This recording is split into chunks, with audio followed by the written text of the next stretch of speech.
और आज ही आप उस बात को नोट कर सकते हैं, अपनी डायरी में लिख सकते हैं अगर चाहें तो। 27 सितंबर का भारत बंद बहुत ही ऐतिहासिक होने वाला है। किसान मजदूर तो इसमें शामिल होंगे ही होंगे, उसके अलावा व्यापारी भाइयों का भी सहयोग मिल रहा है, ट्रेड यूनियंस का भी सहयोग मिल रहा है।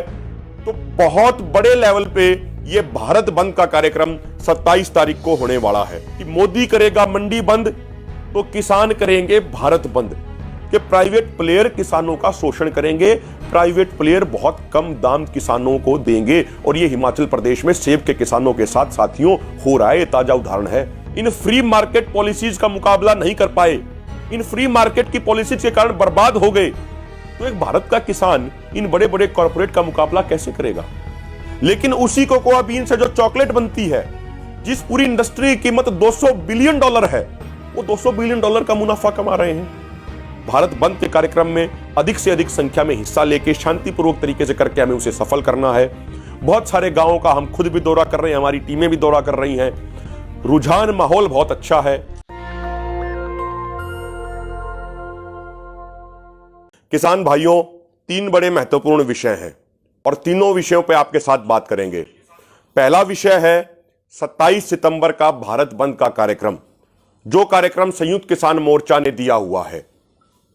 हम एक बात तो पहले ही कह देना चाहते हैं, जिस तरीके से लोगों का रुझान है, जिस तरीके से हम गांव-गांव में जाके हमारी टीमें मीटिंग कर रही हैं लगातार, तो लोगों का जोश और जज्बा देख के एक बात तो स्पष्ट नजर आ रही है। और आज ही आप उस बात को नोट कर सकते हैं, अपनी डायरी में लिख सकते हैं अगर चाहें तो। 27 सितंबर का भारत बंद बहुत ही ऐतिहासिक होने वाला है और सभी लोगों का इसे जन समर्थन मिल रहा है। किसान मजदूर तो इसमें शामिल होंगे ही होंगे, उसके अलावा व्यापारी भाइयों का भी सहयोग मिल रहा है, ट्रेड यूनियंस का भी सहयोग मिल रहा है। तो बहुत बड़े लेवल पे यह भारत बंद का कार्यक्रम 27 तारीख को होने वाला है। इसके कुछ जरूरी दिशा निर्देश हैं जिनका पालन करना हमारी सबकी जिम्मेदारी है, क्योंकि यह किसी राजनीतिक पार्टी का कार्यक्रम नहीं है, यह संयुक्त किसान मोर्चे का कार्यक्रम है। अक्सर जब राजनीतिक पार्टियां बंद का कार्यक्रम देती हैं तो उसमें हिंसा होती है, तोड़फोड़ होती है, लेकिन यह संयुक्त किसान मोर्चे का कार्यक्रम है, यह भारत के 80 करोड़ किसानों का कार्यक्रम है। इसीलिए इस कार्यक्रम में शांति और अनुशासन रहना बहुत जरूरी है। शांति और अनुशासन, धैर्य, संयम, ये किसान मजदूर कौम की निशानी होती है। इसलिए दिशा निर्देशों का पालन करना हमारी सबकी जिम्मेदारी है। साथियों, जो ये बंद का कार्यक्रम होगा 27 तारीख का, यह सुबह 6 बजे से लेके शाम के 4 बजे तक रहेगा। इस बंद के दौरान सभी सार्वजनिक यातायात के साधन सभी बंद रहेंगे। जितने भी सरकारी या गैर सरकारी फंक्शन हैं वो नहीं होंगे। बाजार में जाके बाजार बंद रहेंगे। लेकिन एक बात का विशेष ध्यान रखना है कि 27 तारीख से पहले हमें सभी व्यापारी भाइयों के साथ मीटिंग करके, सभी दुकान वाले भाइयों के साथ हाथ जोड़ के, उनसे निवेदन करके, विनती करके उनको यह मोटिवेट करना है, उनको उत्साहित करना है, उनको प्रेरित करना है कि वो भी 27 तारीख के बंद में पूर्ण 100% सहयोग दें। लेकिन इस बात का ध्यान रखें कि हमें किसी के साथ भी जोर जबरदस्ती नहीं करनी है। जिस तरीके से राजनीतिक पार्टियों के कार्यक्रमों में होता है, हिंसा होती है, किसी के साथ झगड़ा होता है, तोड़फोड़ होती है, ऐसी चीजें हमें बिल्कुल भी नहीं करनी है। यदि एक भी कोई छोटी भी कोई हिंसा या तोड़फोड़ की घटना होती है तो वो संयुक्त किसान मोर्चा और किसान समाज की साख पे एक कलंक लग जाएगा, एक धब्बा लग जाएगा। इसीलिए किसी तरह का टकराव नहीं, व्यापारी भाइयों से, दुकानदार भाइयों से सिर्फ हाथ जोड़ के निवेदन करना है और उस दिन उनका बाजार बंद करवाना है। इसके साथ अलावा हमने यह भी ध्यान रखना है कि 27 तारीख से पहले हम अपने एरिया के जितने भी सामाजिक संगठन हैं, जितने भी किसान संगठन हैं, जितनी भी ट्रेड यूनियन हैं, जितने भी व्यापारी भाइयों के संगठन हैं, उनके साथ हमें तालमेल बनाना है।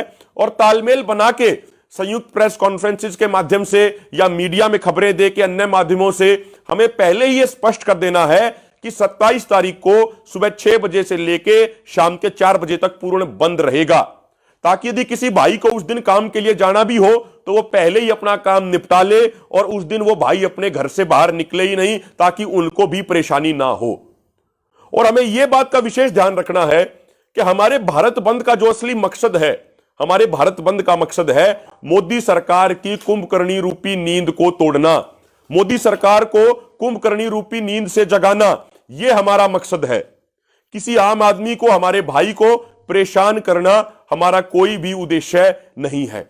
इसलिए हमारे बंद का कार्यक्रम पूर्ण तौर पे शांतिपूर्ण होना चाहिए, पूर्ण तौर पे अनुशासन के अंदर होना चाहिए।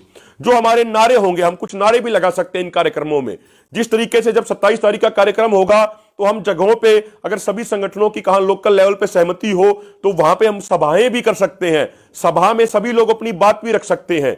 हमारे नारे ये हो सकते हैं कि मोदी करेगा मंडी बंद तो किसान करेंगे भारत बंद, मोदी करेगा फसलों की खरीद बंद तो किसान करेंगे भारत बंद। इस तरीके के नारे, नरेंद्र मोदी किसान विरोधी, इस तरीके के नारों का उपयोग हम उसमें निश्चित तौर पे कर सकते हैं। तो मेरा अंत में फिर सब भाइयों से यह हाथ जोड़ के निवेदन है कि सब भाइयों को शांतिपूर्ण तरीके से 27 तारीख के भारत बंद में शामिल होना है और इसको ऐतिहासिक भारत बंद बनाना है।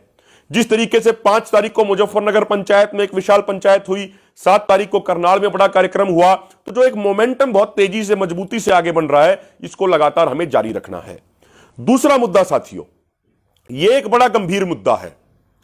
अक्सर बहुत सारे साथी पूछते रहते हैं, पहले पूछते थे बहुत सारे साथी कि इन 3 कानूनों से मंडियां किस तरीके से बर्बाद होंगी, 3 कानूनों से किसान किस तरीके से बर्बाद होंगे। और सरकार का हमेशा तर्क होता था गोदी मीडिया के माध्यम से कि जब प्राइवेट प्लेयर आएंगे बाजार में तो किसानों को होने वाला फायदा बढ़ जाएगा। यह तर्क होता था सरकार का, गोदी मीडिया के माध्यम से इसका दुष्प्रचार किया जाता था बड़े पैमाने पे। बहुत सारे लोग ये सवाल पूछते थे कि भाई कानून किसानों को बर्बाद कैसे करेंगे। अगर देखा जाए अधिकतर लोग इस बात को अच्छे तरीके से समझ चुके हैं, लेकिन जो एक आधे बीजेपी के या उनकी सहयोगी पार्टियों के राजनीतिक जो गुलामी कर रहे हैं लोग, वो ऐसा ड्रामा करते हैं कि उनको जैसे समझ में नहीं आया।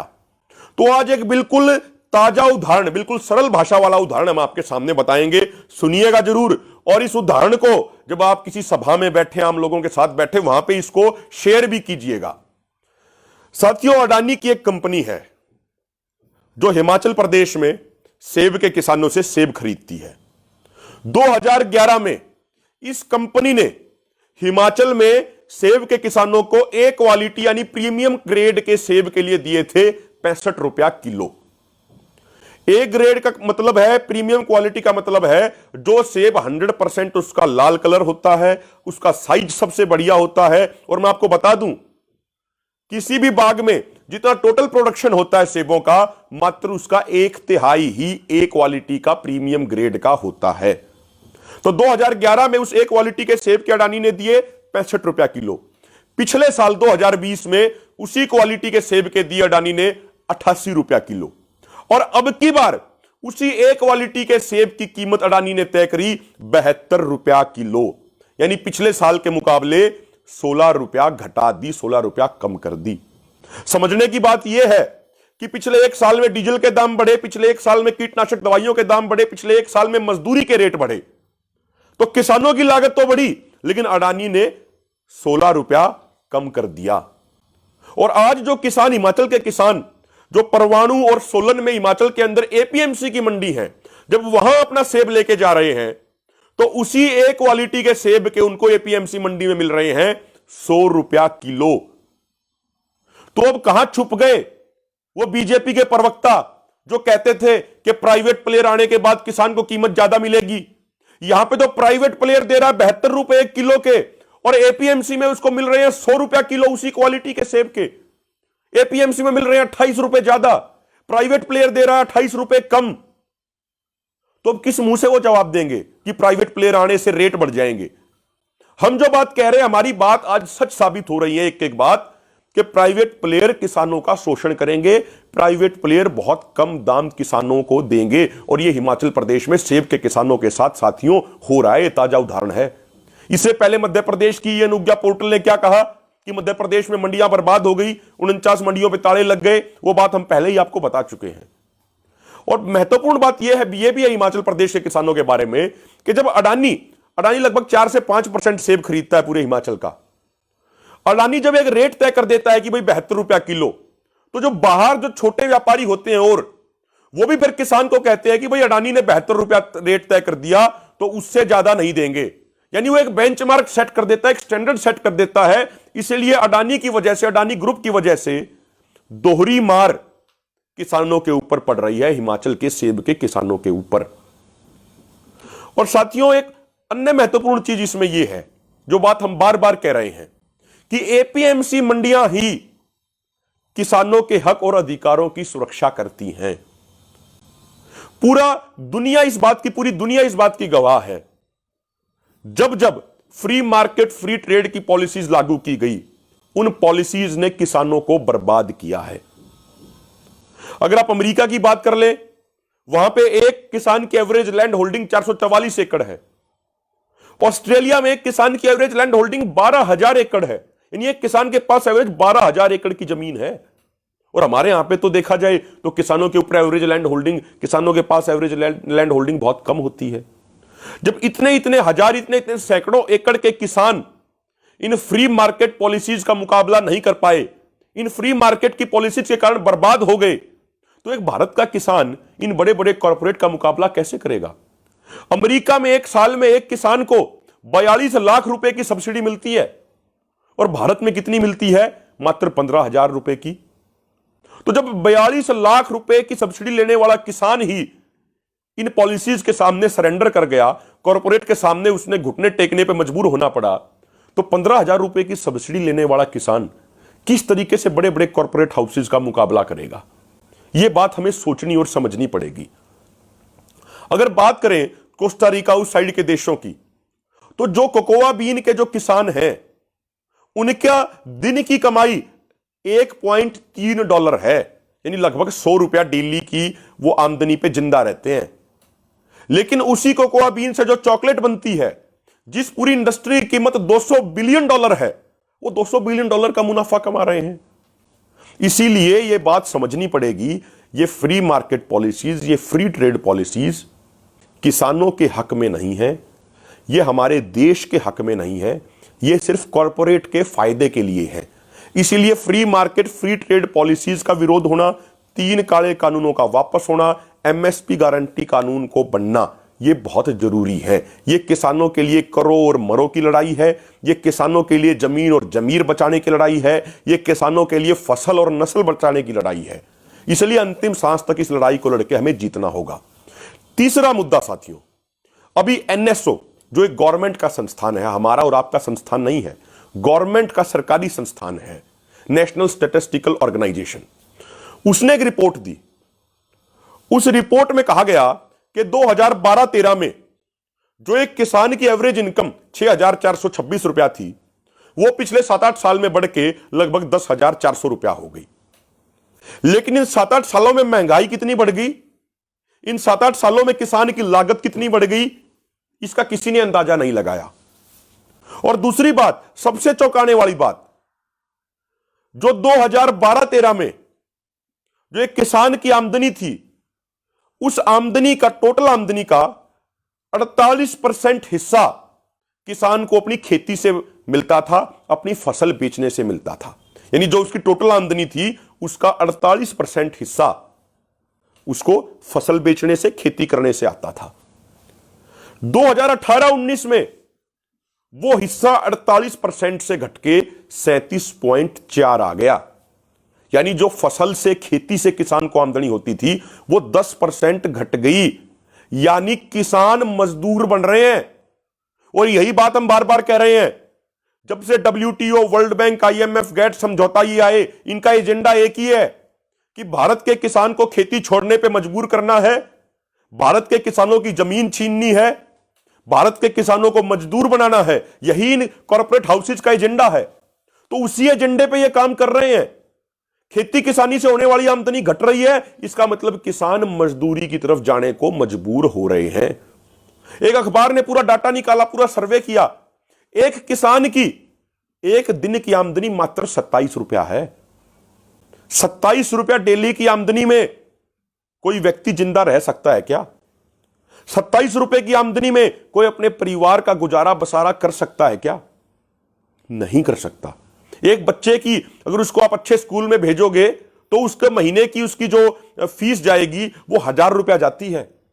और जो घर के खर्च हैं वो 27 रुपए की डेली की आमदनी में कैसे अपने खर्चे पूरे करेगा? तो हम सब लोगों को यह चीज बड़ी समझनी है। जो बात हम पहले से ही कह रहे हैं, आपसे निवेदन कर रहे हैं, और आप बड़े लेवल तक उस बात को समझ भी गए हैं कि मोदी सरकार का जो एजेंडा है, मोदी सरकार का जो उसका लक्ष्य है, वो लक्ष्य ये है कि ये 2022 तक किसानों की आत्महत्या दोगुनी करना चाहते थे। कहते तो ये थे कि 2022 तक किसानों की आय दोगुनी करेंगे, लेकिन आय तो दोगुनी हुई नहीं। और जो इनका आत्महत्या दोगुनी करने की जो इनकी साजिश थी, उस साजिश पर रोक इस किसान आंदोलन ने, यानी आप लोगों की मेहनत जोश जज्बे ने लगा दी है। इसलिए मेरा आपसे अंत में फिर यह हाथ जोड़ के निवेदन है, 27 तारीख का भारत बंद का कार्यक्रम बड़ा ऐतिहासिक होने वाला है। उस कार्यक्रम में, भारत बंद के कार्यक्रम में अधिक से अधिक संख्या में हिस्सा लेके शांतिपूर्वक तरीके से करके हमें उसे सफल करना है। बहुत सारे गांवों का हम खुद भी दौरा कर रहे हैं, हमारी टीमें भी दौरा कर रही हैं।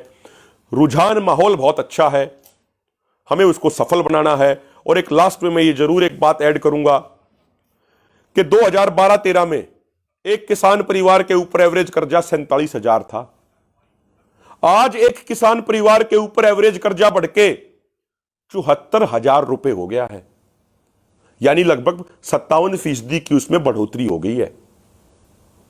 इसलिए साथियों, सबको एकजुट होकर मजबूती से इस आंदोलन को और भी ज्यादा आने वाले समय में मजबूत करना है, और निश्चित तौर पे इस आंदोलन को हम जीतेंगे।